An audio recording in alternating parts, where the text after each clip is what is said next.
You've found Dreamtime Science, a peaceful corner where we unravel the mysteries of our universe one whisper at a time. Let the gentle current of discovery carry you towards sleep. You know, I've been thinking about how everything around us, from the warmth of a cozy blanket to the gentle fading of twilight, follows some really elegant rules called the laws of thermodynamics. There's something remarkable about how these invisible principles quietly shape everything we feel and see, like a subtle rhythm to the universe's heartbeat. I'm excited to share a few surprising ways these laws touch our everyday lives, in ways we might never have noticed before. Your support through likes and subscriptions keeps this tranquil laboratory of knowledge glowing softly. Tell me in the comments, what scientific concept has always fascinated you? Take this moment to settle in, wrap yourself in comfort, release the day's weight from your shoulders, and let your breath become as gentle as starlight. If you listen closely, you can almost hear it, a subtle hum that thrums beneath the surface of everything. It is the song of energy, always present, always moving, sometimes gentle, sometimes fierce, yet never lost, never conjured from nothingness. It is in the flicker of a candle's flame, the pulse of your own heart, the orbiting dance of planets, and the silent, ceaseless warmth of the ground beneath your feet. This is the quiet ballet of the universe, choreographed by laws so fundamental that they shape every moment you have ever lived, every breath you have ever taken, and every story you have ever heard. To begin tracing the threads of this cosmic choreography, let us settle into the familiar first, your own daily world. When you wake in the morning, you may reach for the light switch. With a single flick, the room brightens, banishing the shadows. It feels almost magical, but behind that small act unspools a vast and ancient narrative. Somewhere, perhaps far away, water has spun turbines, or coal has blazed, or sunlight has excited silicon, generating electric current, coursing through wires, finally arriving at the very filament, or diode, that shines above your head. The energy that now bathes your bedroom in light is not conjured from emptiness. It has a history, a lineage, a memory.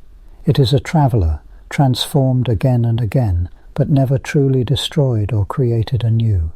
This, at its heart, is the first whisper of a profound law, the conservation of energy. Energy, the capacity to cause change or do work, is the universe's currency.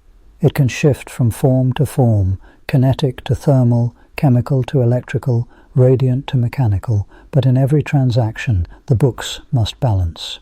No debt is forgiven, no mysterious deposit ever appears. The total sum remains constant, inviolate, like a secret code written at the dawn of time. Yet this truth, so simple and so absolute, is easy to overlook. Consider the movies and stories that have filled your imagination.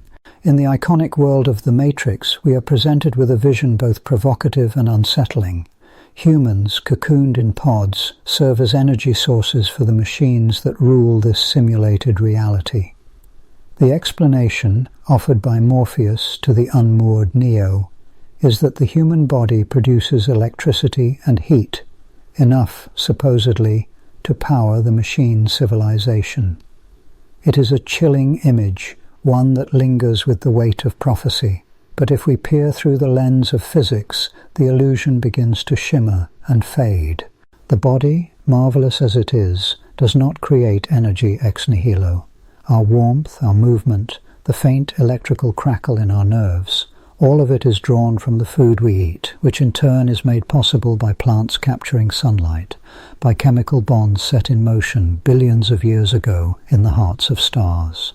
If the machines of the Matrix were to try to run their world on human-generated energy alone, they would quickly be caught in a losing game. For every calorie of energy extracted, more must be supplied, and the cycle cannot continue forever without an external source.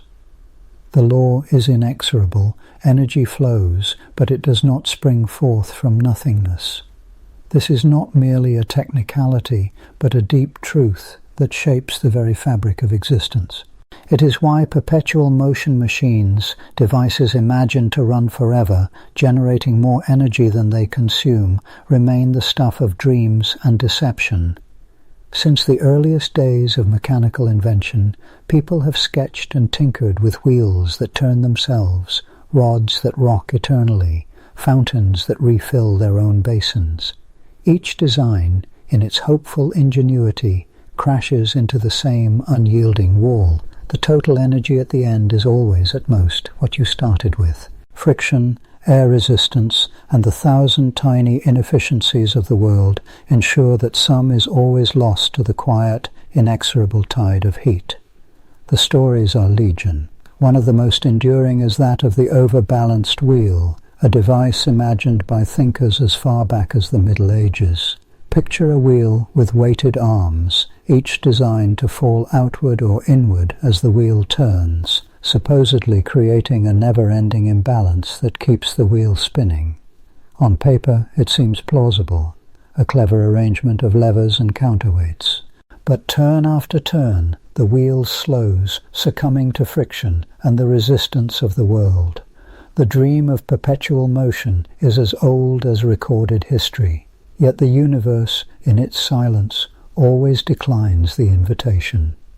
The conservation of energy is not just a rule, it is a profound reassurance. It tells us that the universe remembers every action, every spark, every shiver of motion or warmth.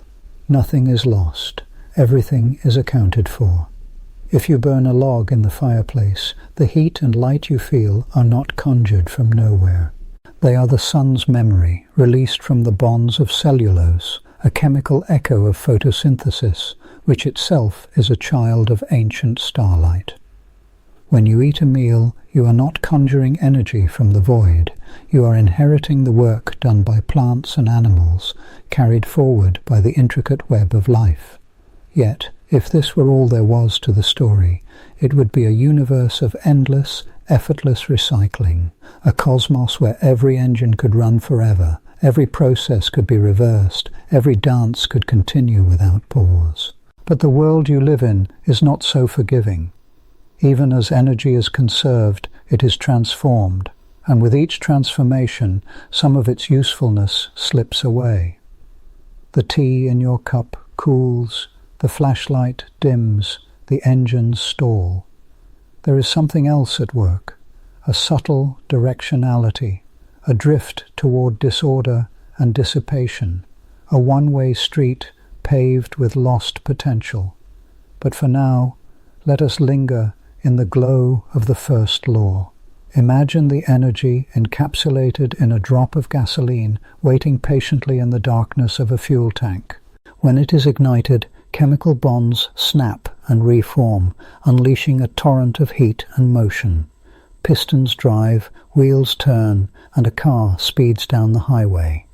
The gasoline's energy is not destroyed, it is merely translated into the forward rush of the vehicle, into the warmth of the engine block, into the faint glow of the headlights piercing the dusk. If you could gather up every joule of heat, every photon of light, every molecule of exhaust, and account for it all, you would find that nothing is missing. The sum remains the same, the cosmic ledger perfectly balanced. The law of conservation extends far beyond the reach of your daily life, out into the grandeur of the stars. When a star shines, fusing hydrogen into helium deep within its core, it is not creating energy from nothing. Rather, it is converting the mass of its fuel into energy, as revealed by the famous equation E=mc2. Even here, in the heart of a sun, the balance is preserved. The universe is careful, it forgets nothing. And so, in every corner of creation, from the smallest atom to the largest galaxy, the dance of energy continues, restless, transformative, but always faithful to the ancient rule.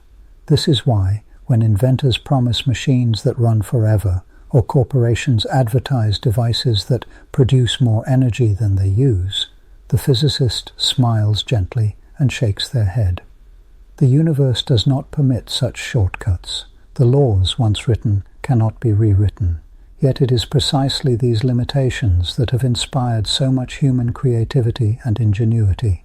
Because energy cannot be created or destroyed, we have become masters of transformation. We have learned how to harness the wind, to catch sunlight, to coax electricity from falling water, to trap chemical energy in batteries, to channel the restless atoms of uranium. Each technology is not an act of creation, but of translation. We do not make energy, we find ways to move it, store it, release it on command. Consider for a moment the humble battery. Inside, chemical reactions await your touch. When you close the circuit, perhaps by switching on a flashlight, ions flow, electrons race through wires, and the dark is pierced by light. The battery does not create energy, it holds it, carefully packaged, until you need it. The energy you use to read late into the night was once captured in distant factories, perhaps from burning coal or spinning turbines.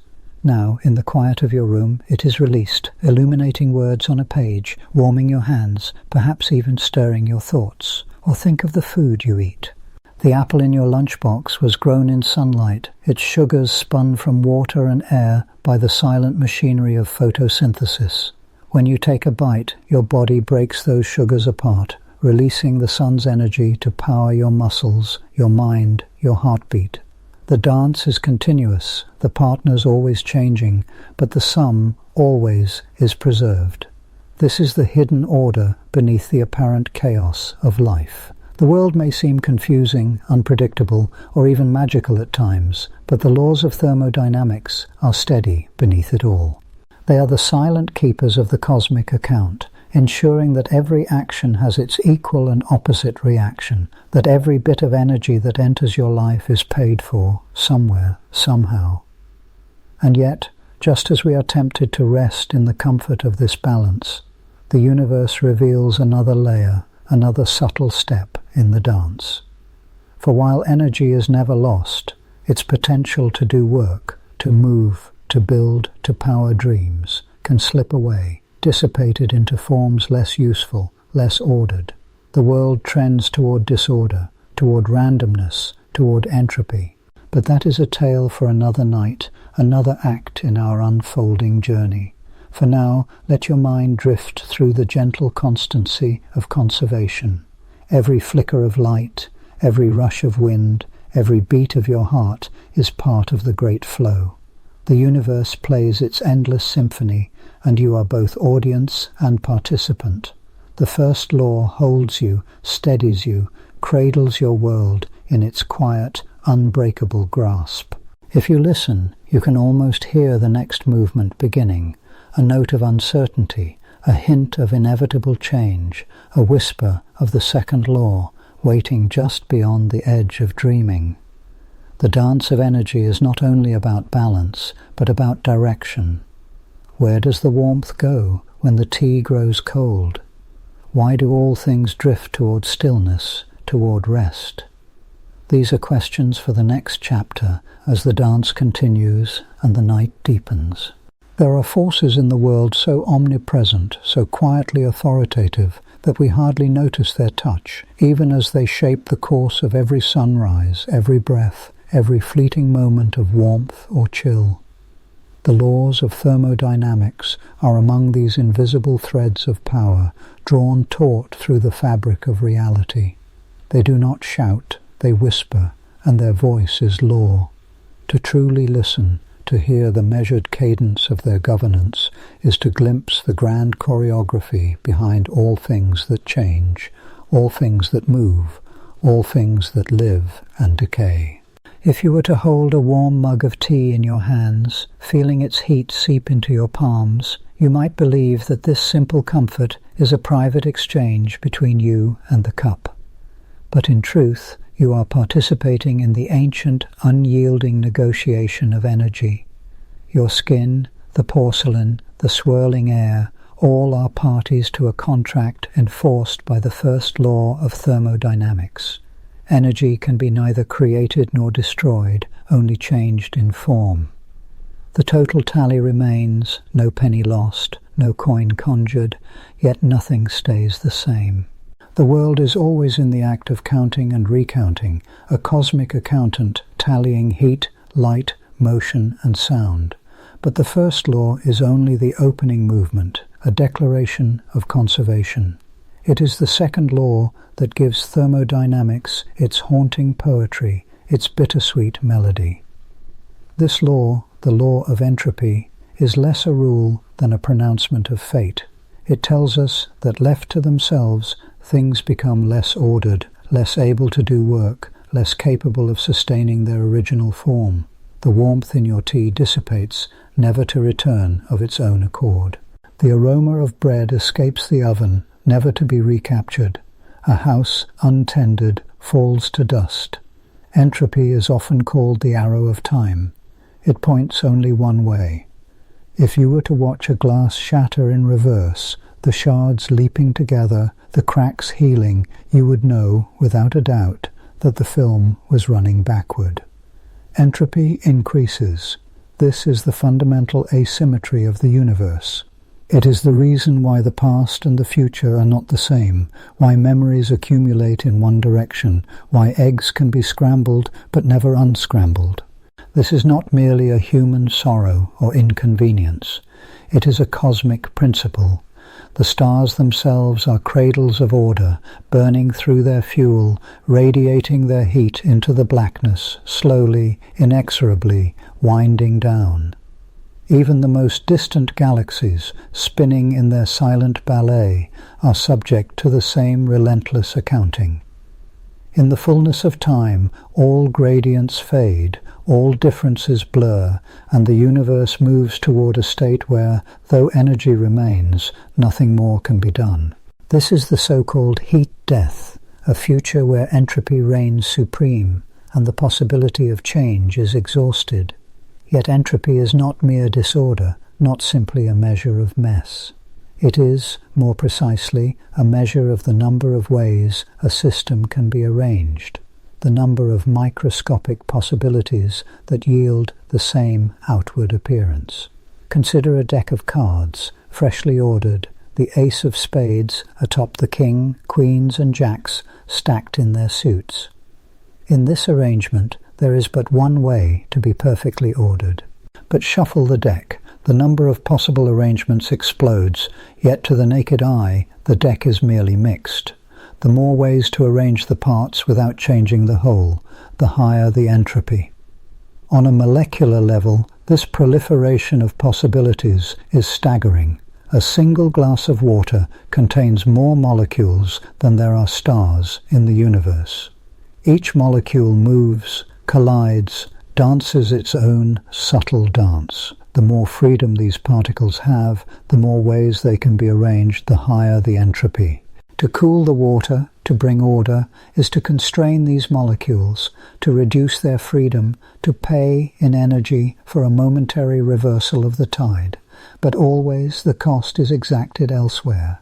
The chill of your refrigerator is bought by the warmth expelled behind it. The tidy room costs sweat and effort, the spent calories heating your skin. The universe as a whole never forgets the tally. The mathematician Ludwig Boltzmann, in the late 19th century, was the first to glimpse how the ceaseless jostling of atoms, imperceptible, unceasing, could give rise to the macroscopic law of entropy. He saw that the second law was not an arbitrary fiat, but a statistical necessity. There are simply so many more ways for things to be disordered than ordered, so many more hands dealt as chaos than as structure. The dice, rolled enough times, will always favor the spread, the scatter, the blur. Yet in this flood of chaos, islands of order persist. Life itself is such an island, a local reversal, temporary, hard-won, and always at the cost of greater disorder elsewhere. The living cell gathers energy, builds structure, maintains itself against the tide. But to do so, it must take in low-entropy fuel, sunlight, sugars, oxygen, and excrete high-entropy waste, heat, carbon dioxide, the refuse of metabolism. The cell is a furnace of order, but it cannot escape the global reckoning. It is not a violation of the second law, but its most beautiful confirmation. Order can arise, but only by shuffling greater disorder into the world beyond. Entropy, then, is not the enemy of creation, but its paradoxical partner. It sets the rules of the game, the boundaries within which complexity blooms and withers, the intricate snowflake, the spiral of a galaxy, the branching coral reef, all arise because there is a gradient, a difference, a well of potential that can be tapped, drained, used. When the gradient is gone, when nothing distinguishes here from there, then only stillness remains. But the second law is not merely an abstract principle. It is a challenge to the imagination, a riddle that has confounded and inspired. Is there perhaps a loophole, a way to cheat the house? Enter, in the twilight of the Victorian era, the figure of Maxwell's demon, a creature of thought, not flesh, conjured by the great physicist James Clerk Maxwell. Picture a tiny imp, perched on a microscopic gate, poised between two chambers of gas. The demon, possessed of perfect vision and tireless patience, watches the molecules as they dart and dash. When a fast molecule approaches from one side, the demon opens the gate, letting it through. When a slow molecule comes the other way, the gate remains shut. In time, the demon sorts the fast from the slow, creating a temperature difference, a reservoir of order from the random motions. It is a beguiling notion, this impish intelligence apparently able to decrease entropy without cost, to reverse the flow of time's arrow. The implications are profound. If such a being could exist, then perhaps the second law is not absolute, but a rule of thumb, a matter of ignorance rather than necessity. If intelligence, observation, or information can reorder the world, then what is the true boundary between chaos and order? For decades, Maxwell's demon haunted the dreams of physicists. The paradox struck at the heart of thermodynamics, whispering of forbidden cleverness. Could the act of measurement, of knowing, somehow extract work from nothing, summon order from the void? The answer, it turns out, lies in the nature of information itself. To observe a molecule, to record its speed, the demon must store data, must remember. And memory, too, is physical. To erase a record, to reset a register, costs energy. The demon's bookkeeping, its mental notepad, is not exempt from the laws of physics. The act of sorting, of deciding, carries a thermodynamic price. The resolution of Maxwell's paradox emerged slowly, like dawn through fog. It was not until the mid-20th century that physicists such as Leo Szilard and Rolf Landauer showed that information and entropy are intimately entwined. The demon cannot cheat, for its own memory must obey the second law. To know is to pay, and the universe demands its due. There is no free lunch, not even for imps. But the demon's mischief leaves a lasting echo. It reveals that the second law is not just a matter of heat and engines, but of knowledge and uncertainty. Entropy is a measure not just of disorder, but of what we do not know, of the hidden microstates, the secret arrangements beyond our gaze. Each time we acquire information, we shift the balance, narrowing the field of possibility, but always at a cost. The universe, it seems, is not only governed by energy, but by the logic of information. This insight opens doors both wondrous and unsettling. If entropy is linked to ignorance, then the act of learning, of perceiving, is itself a thermodynamic event. The brain, making sense of sensation, burns calories, radiates heat. The observer and the observed are bound together by the same invisible threads. Every measurement, every experiment is a bargain with the universe. Clarity traded for entropy. Knowledge purchased at the price of heat. Yet even as the second law asserts itself, there are realms where its grip seems subtle, its boundaries blurred. In the quantum world, where probability rules and certainty dissolves, the flow of entropy is not always straightforward. Particles can become entangled, their fates linked across space and time, so that the act of measuring one instantly determines the state of the other. Information in this domain is as real as energy, and the two are sometimes interchangeable. The boundary between order and chaos, between past and future, seems less a wall than a shimmering veil. Still, the second law remains, a lodestar in the shifting sea. No matter how strange the particulars, the sum total is always watched, always counted. The universe is a masterful accountant, vigilant, unamused by sleight of hand. The flow of entropy may be bent, redirected, delayed, but never denied.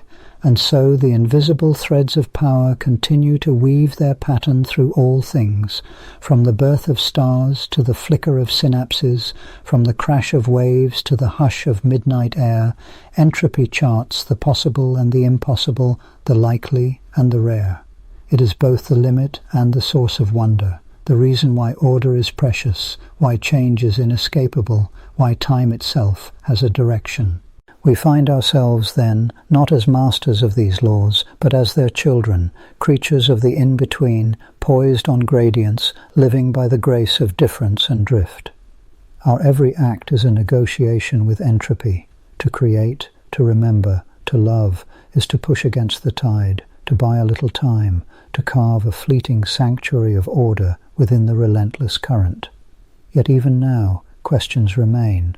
Puzzles at the edge of knowledge, where thermodynamics shades into the unknown. What secrets lie in the heart of black holes, where entropy and information collide?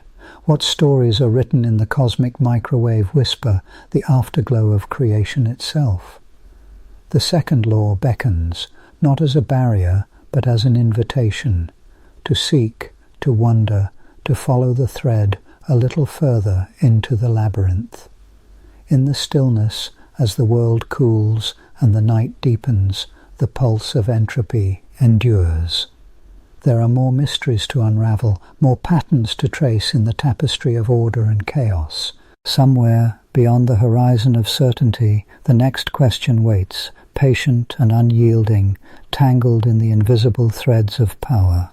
To measure what seems immeasurable is to reach gently into the deep currents of the universe's workings, to catch hold of invisible flows, of heat, of energy, of entropy, by means both subtle and profound.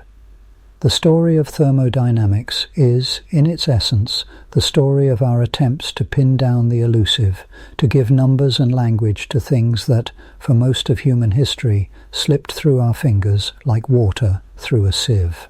The warmth of a summer stone, the chill of a winter's breath, the steadfast hum of a locomotive engine, all these are manifestations of something ancient, pervasive, yet long hidden from direct scrutiny. It was not always so. For millennia, heat was a mystery, its nature debated by philosophers and alchemists alike. Some imagined it as an invisible fluid, caloric, flowing between objects, an ethereal substance that could neither be created nor destroyed, only transferred. Others suspected it was a kind of motion, a trembling of the very small, too swift and subtle for the eye. But for all the speculation, the truth remained veiled, and the laws that governed heat and work, energy and order lay unarticulated beneath the surface of daily experience. It took a confluence of need, curiosity and ingenuity to begin extracting these truths. The world of the early 19th century hummed with change. Factories and steam engines reshaped landscapes and societies. The engines themselves were hungry things, devouring coal and belching out clouds of vapor, their iron hearts beating in time with the new pulse of industry. How could these machines be made more efficient? How could we understand and perhaps master the forces that animated them? Into this world stepped the first explorers of the thermodynamic realm, Sadi Carnot and James Prescott Joule, among others, whose careful experiments and lucid minds began to tease order from confusion. Carnot, a French military engineer, looked upon the steam engines of his age not with the eyes of a mere mechanic, but with the soul of a philosopher. He asked, what are the ultimate limits of efficiency for any engine that draws power from heat? In 1824, Carnot published his Reflections on the Motive Power of Fire, a slim volume that would ripple through science for generations. Carnot's genius lay in abstraction. He imagined an ideal engine, the Carnot engine, one that operated in a perfectly reversible cycle, exchanging heat with two reservoirs at fixed temperatures, never wasting a scrap of energy to friction, turbulence, or other imperfections. He saw in this mental construction that no real engine could ever surpass the efficiency of such a cycle, and that the efficiency depended only on the temperatures of the heat reservoirs, not on the particular designs or fuels. Thus was born the concept of the thermodynamic cycle and the first recognition of fundamental limits imposed by nature herself. But to move beyond thought experiments to make these truths tangible required measurements, numbers, data, the careful dance of observation and calculation. This is where James Joule entered the stage, a brewer's son from Manchester, whose life would become entwined with the quantification of energy. Joule set out to answer a question that still haunted the scientific world. Was heat truly a substance, or was it a form of motion, a transformation of mechanical work into thermal agitation? He devised an experiment of elegant simplicity and lasting influence. In a water-filled calorimeter, Joule suspended paddles connected to weights by cords. As the weights fell under gravity, they spun the paddles, stirring the water. He measured with meticulous care the rise in water's temperature as the paddles churned, and he calculated the mechanical work performed by the falling weights. Again and again, with patient repetition, Joule found the same result. A specific fixed quantity of mechanical work produced a predictable increase in heat. From these experiments, he deduced the mechanical equivalent of heat, the conversion factor that united two realms once thought separate. His findings, published in the 1840s, were at first met with skepticism, but they would eventually form the bedrock of the first law of thermodynamics, that energy is conserved, neither created nor destroyed, but only transformed. With these tools, the concept of the cycle, the measurement of energy, the recognition of limits, science could begin to chart the territory of thermodynamics. But how do you measure in practice the flow of heat? How can you peer into the heart of a flame, the workings of an engine, the metabolism of a living body, and extract numbers that mean something, that obey laws as rigid as those of planetary motion? The answer lies in instrumentation, in the clever design of devices that translate invisible processes into measurable effects. The thermometer, that slender column of mercury or alcohol, is one such instrument, its expansion and contraction marking the dance of molecular energy. Early thermometers were crude, their scales often arbitrary, but as understanding deepened, so too did precision. Anders Celsius, Daniel Fahrenheit, and Lord Kelvin each lent their names to temperature scales, anchoring the abstract sensation of hot and cold to fixed points in nature, the freezing and boiling of water, the absolute zero where all motion ceases. Yet temperature is but one facet. To truly measure energy flows, scientists needed calorimeters, devices that could capture and quantify the heat released or absorbed in chemical reactions, phase changes, or the friction of moving parts. The bomb calorimeter, for instance, allows a sample to combust in a sealed vessel submerged in water, the resulting temperature rise revealing the energy content of the fuel. Through such tools, the calories in food, the energy in coal, the heat of chemical bonds, all became subject to calculation. The laboratory, then, became a kind of theatre where the invisible laws of thermodynamics played out in carefully orchestrated acts. But these laws do not confine themselves to test tubes and engines. They seep outward, permeating the world at every scale. Consider for a moment the way in which the first law, conservation of energy, shapes the living world. In the cells of your own body, tiny engines run unceasingly, burning glucose and oxygen in a controlled fire, extracting usable chemical energy and releasing heat as a byproduct. The mitochondria within each cell are miniature power plants, their molecular turbines turning the energy of food into the currency of life, adenosine triphosphate, or ATP. To measure the energy flow in a living body is to enter the realm of indirect calorimetry. Here, the oxygen consumed and the carbon dioxide exhaled provide clues to the underlying chemical reactions. The amount of heat generated can be inferred, giving a window into metabolism. Athletes, patients, and even resting sleepers have all, at one time or another, been studied in this way, their body's energy exchanges mapped with the same rigor as a steam engine's cycles. But the second law of thermodynamics, with its stern pronouncements on entropy and irreversibility, casts its shadow on all these processes. No engine, whether of steel or flesh, can convert energy with perfect efficiency. Some will always be lost to disorder, to the churning of molecules, the spreading of heat. Entropy increases, and with it the universe's inexorable drift toward equilibrium. To measure entropy itself is a subtler affair. Entropy is not a substance, nor a direct observable, but a measure of the dispersal of energy, the number of possible arrangements of particles consistent with a system's macroscopic state.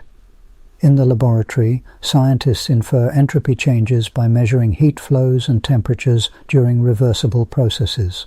In chemical reactions, the entropy change can be calculated from changes in state, solid to liquid, liquid to gas, or from the distribution of products and reactants.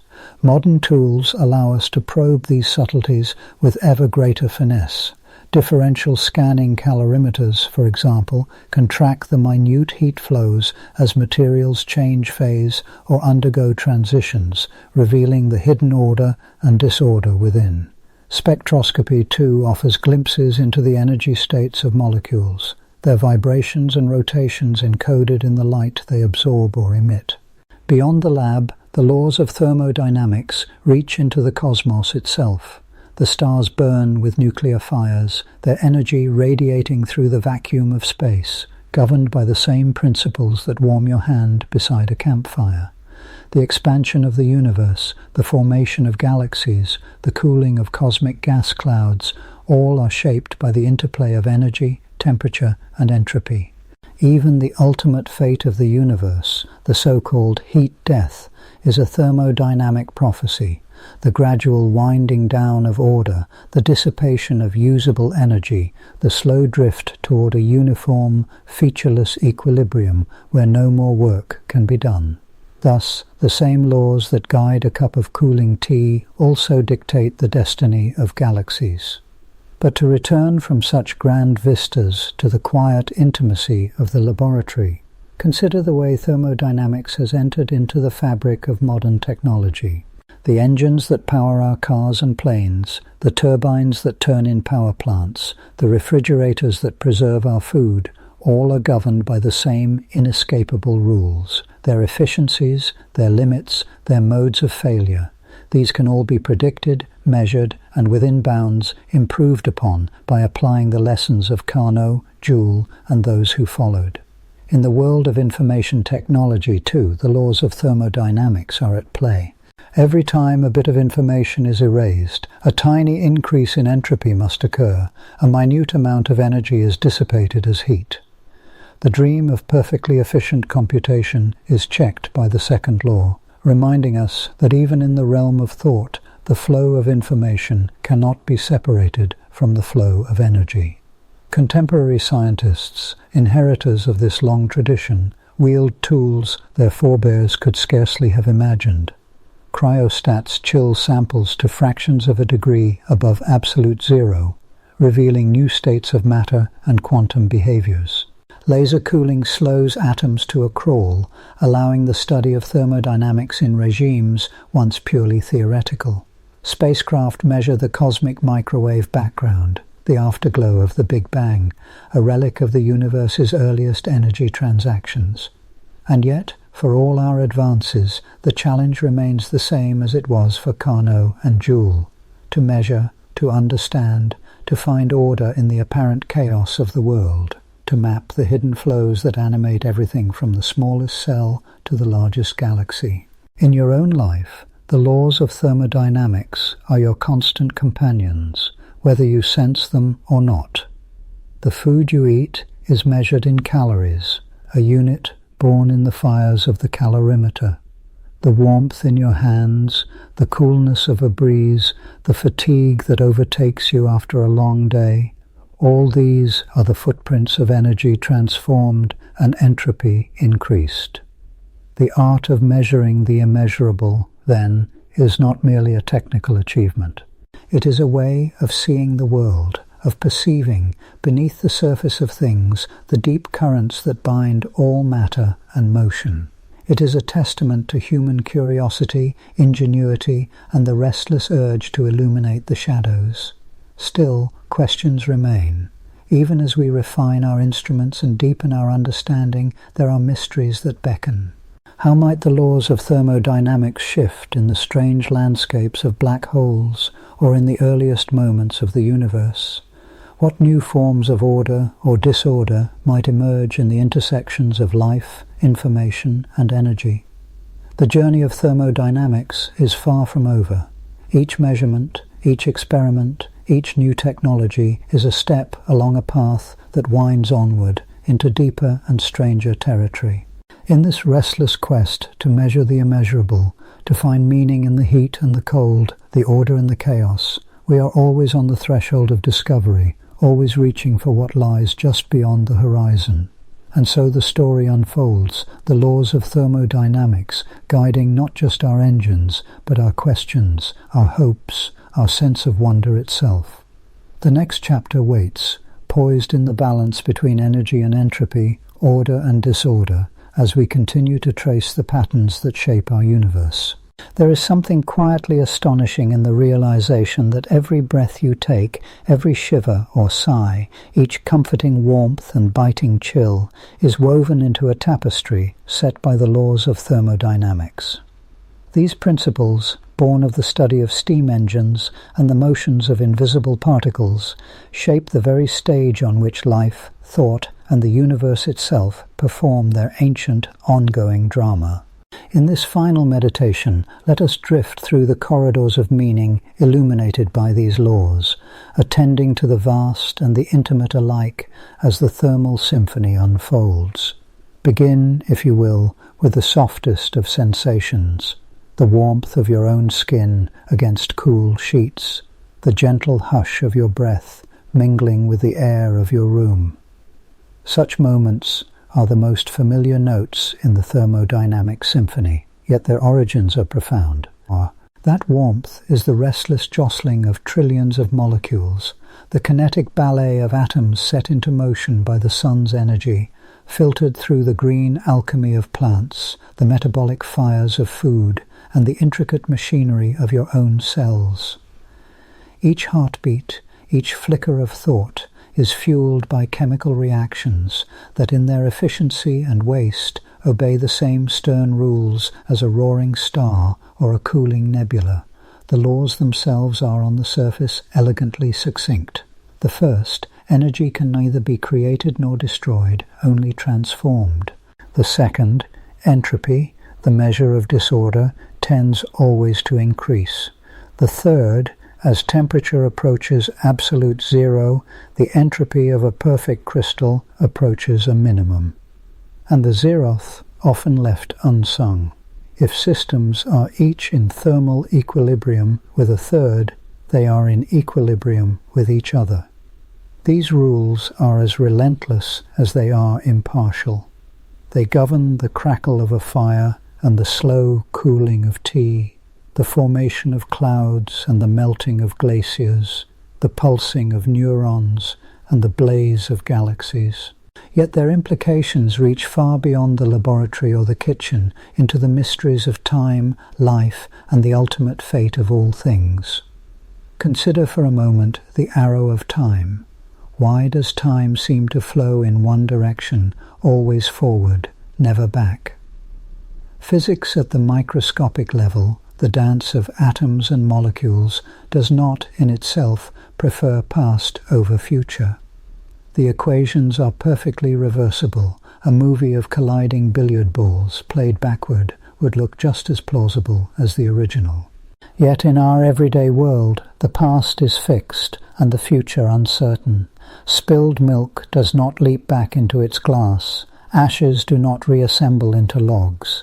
This asymmetry, so fundamental to our experience, is a gift or a decree of the second law.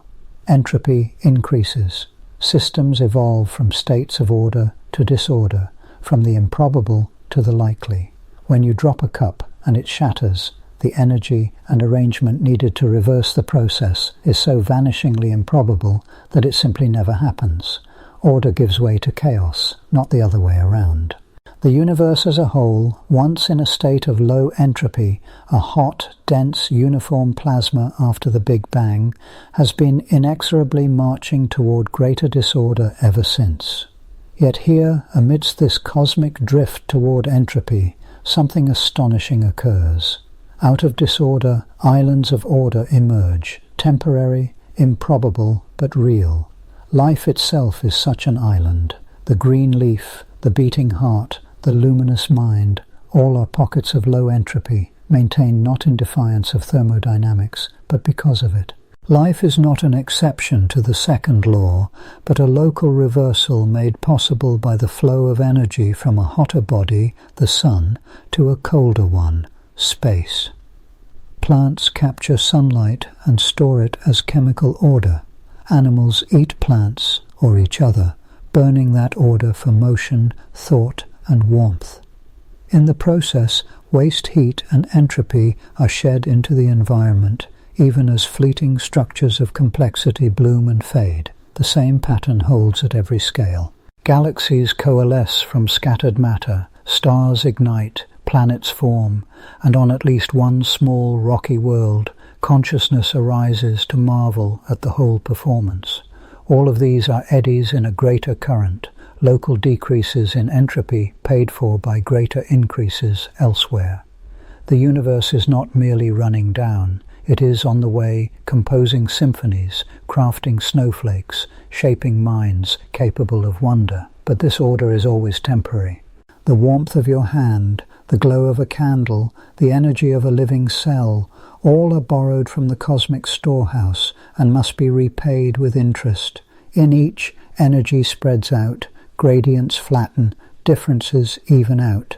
The universe is like a music box wound up at the beginning, its spring slowly uncoiling with each tick of entropy. Eventually, the notes will fade, the music will end. Physicists have a name for this imagined future, the heat death of the universe. It is a chilling phrase, but a precise one. If the second law holds, and no new sources of order arise, the cosmos will one day reach a state of maximum entropy. Temperatures will even out. Stars will exhaust their fuel and wink into darkness. Black holes will evaporate in a whisper of hawking radiation. In this ultimate equilibrium, there will be no gradients left to drive engines, no structure to support life, no distinction between here and there, now and then. The universal symphony will subside into a single, unchanging note, a silence deeper than any night. Yet this is not a vision of despair, but of awe. For the universe is vast, and its unfolding slow beyond comprehension. The stars will shine for billions yet of years.